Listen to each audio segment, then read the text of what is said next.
Hello, hey Mahendran, how are you?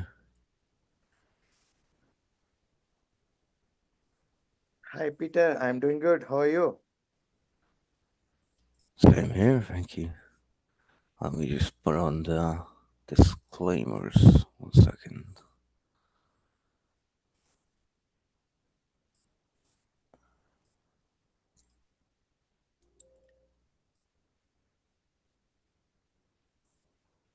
There we go. Let's wait a couple of minutes for the rest of the crew before we start.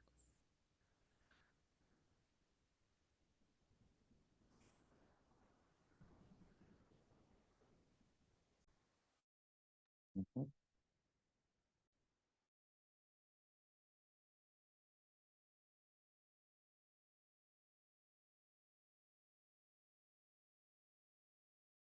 Oh, Hi, Ezra.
All right, let's get started. Welcome everyone to the Hyperledger Cacti Maintainers meeting. Please abide by the antitrust policy notice that we are showing on the screen, and also the Hyperledger Code of Conduct, which you can find linked to also on the agenda document. So, from my side, there's two things I wanted to just give as an update today. One is that I will cut the release, the RC4 release this week. I was originally planning it on doing last week, but then a couple of things came up that I'd rather still merge in before the release. So that's why I decided to push it up to this week. And then the other one is specifically this pull request of mine that I sent not too long ago. 3494. So this pull request is an interesting one because it establishes a new way of validating input data without too much manual work. What you can do is pick any schema type from the OpenAPI JSON files. For example, in this case, I picked JWS General, which is similar to a JWT, but it's a JWS, it's a different standard. It's a slightly lower level standard. And so I ended up creating a generic function that you can use to create a validator function for this given type. So you just import it, and then this is how you can create a function that will be a factory function which then you can use to initialize the validator itself. It sounds a little complicated, but the reason for it is that the performance of the code is better this way. So if you look at the tests, then you can see the generic version and then the specific version with the type. So you have a JWS, you have one that is valid, you have one that isn't, and then the is general function, is JWS general function will actually decide at runtime whether that is a valid JWS or not. And also, the best part of it is that even if the variable was typed as unknown, then afterwards, with this function, the TypeScript compiler will be able to narrow the type down to JWS general. So that means you don't need to cast anything. It is going to be safe to use the parameters right afterwards. So that's the quick intro to it. I just wanted to put it out there so that everyone's aware of it. And if you have any questions about how to use this, then just let me know.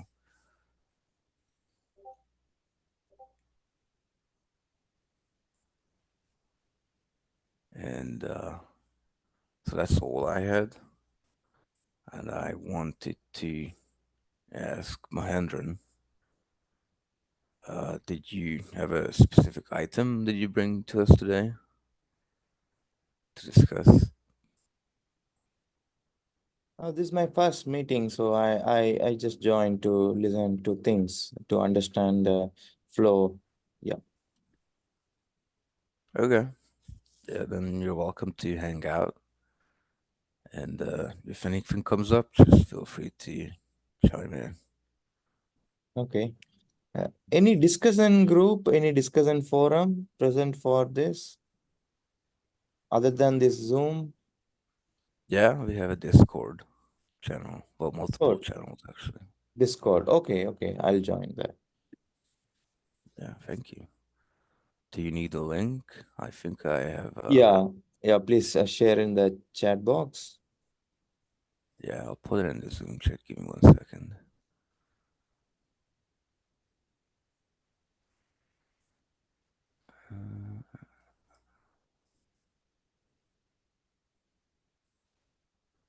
Uh, Peter, sorry for joining late. Anything about the RC4 that I should know about?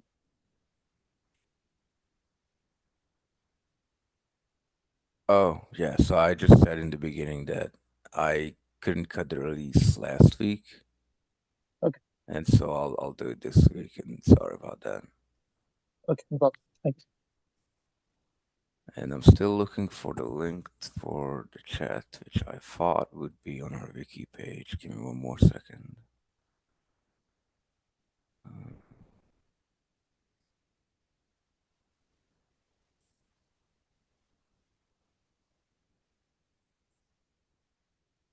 This one, Cacti contributors. well, that's a direct link, but you want the server invite link. Okay, Because otherwise, not sure. Maybe it's just chat.hyperledger.org. Yes, there you go. Okay, so I'm putting the link for the Discord server in there, and you Okay. should also check out my personal favorite, the daily pair programming calls, because in about 4 hours from now, there's also another call on the Discord, which is just open forum and specifically aimed at the code level questions. It's on the general channel, Yeah. Cacti General.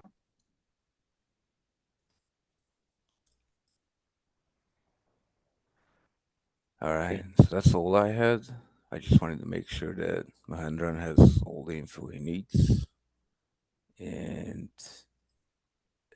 does anyone have any other ad hoc discussion topics?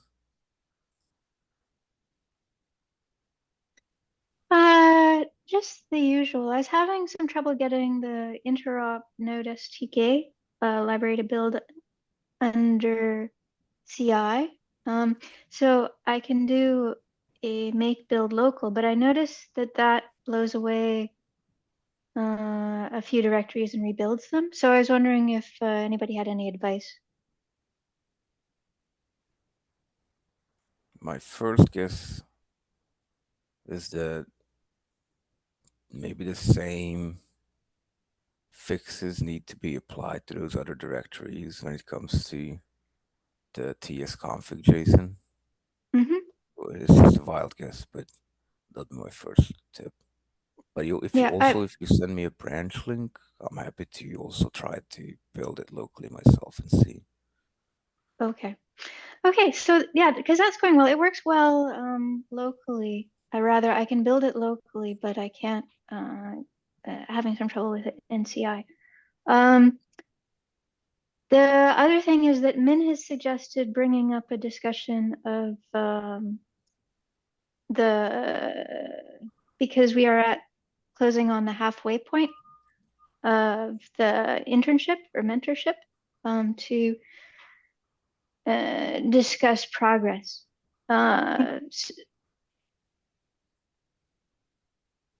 So as I'm, I think I've more or less gotten the fabric uh, part of the code written, but I've switched from just this week from using or yesterday even from using the Cactus testing suite to using the Weaver one because I think it's just going to be easier as they have all of the network settings or network configurations already set up. So I'm making some progress with that. So hopefully for the next few weeks, I'll be able to, in the next week or so, I'll be able to turn to the Corda implementation. Is there any feedback for me? I like what you're doing. I think you're doing great. I keep saying it because it's good progress, and you regularly come back and ask for help, and to me that shows that you're actually working on it. So thumbs up from me for sure, and I'm happy to put that in the report as well. Yeah, I agree with that. There's not an easy project to work on. You're trying to play with existing code and do a lot of refactoring. You have to understand code as is rather than just go and build something from scratch. It should be easier. So yeah, I think you're doing pretty good. Uh, yeah.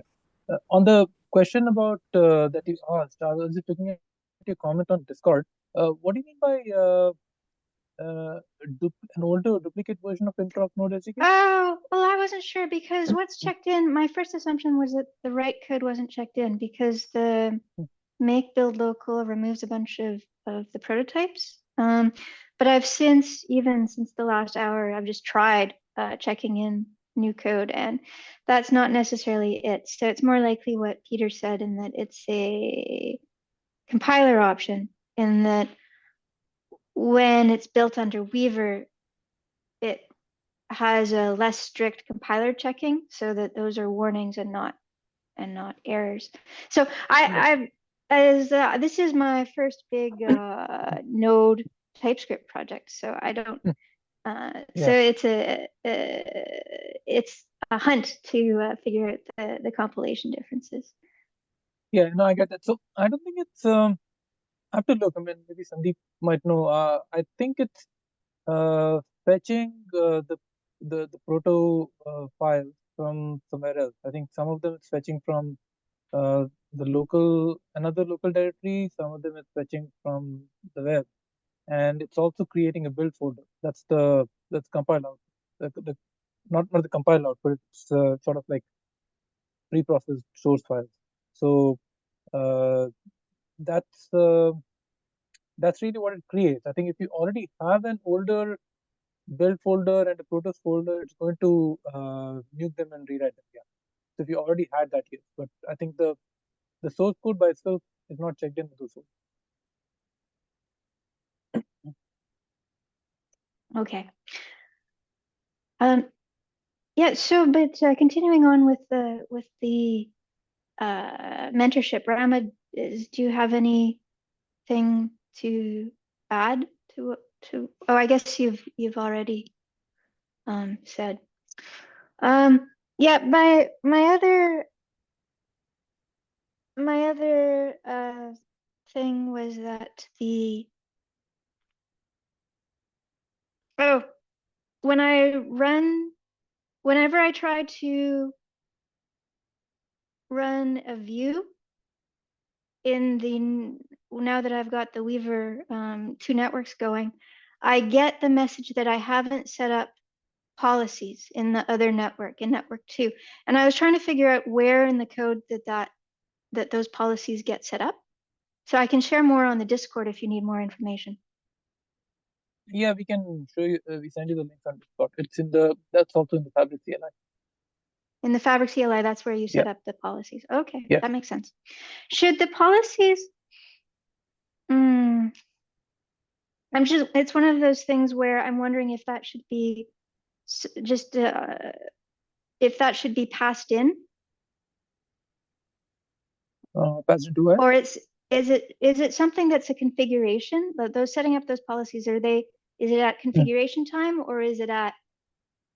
Yeah, we normally set them up at Bootstrap time. So At Bootstrap time. those, yeah. So if you follow the Fabric CLI set of instructions, there's a step called configure network, and if you run that, you get the all the policies, the access control policies, as well as the proof verification policies that are recorded on the chain. And you can update those policies at any time too. It's not the instructions don't make it very straightforward, but it's fairly easy. Just submit a new chain code request. And okay. I'm just wondering if that was something that should be passed in through the commands, but I guess we can do it at configuration time. That's yeah, fine. I think yeah, sorry. Go Okay. ahead. Yeah, just one thing on policies. I think the idea of behind the policies is that they should be on the shared ledger, because it's also part of the decentralized consensus that among the different peer nodes. So that's why you keep it in the ledger rather than pass it through a client API. That makes sense. So this is all getting to be a massive chunk of code. I was thinking of submitting for review when I can get a fabric to fabric exchange Yes, going. please do. Yeah. Okay. Do not wait until the end. Yes, submitting in chunks is always a good idea. Okay. As long as those chunks achieve something meaningful. Okay, sounds good.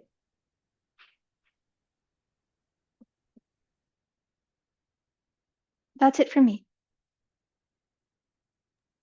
Cool, thanks. A big plus one for all that. In general, it's exponentially harder to review bigger pull requests, and a lot of things fall through the crack when the pull request is more than, let's say, 500 lines of code. So for me personally, the smaller you can slice them up that are still meaningful changes that can go in, the more easy it will be for me to review, and that's always helpful. Okay.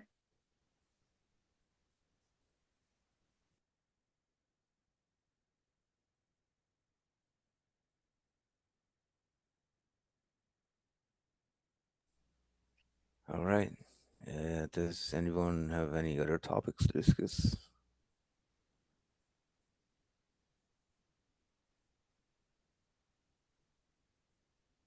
No, but maybe next time we should try to revisit the scorecard and see if we can make some improvements. Oh yeah, the scorecard. I mean, I have time. We No, have 10 I minutes don't. left. Unfortunately, I have to leave. I wanted to table it for next week. Oh, Yeah. okay. All right. I'll put it on the agenda for next week then. Thanks everyone for joining, and I'll talk to you next time.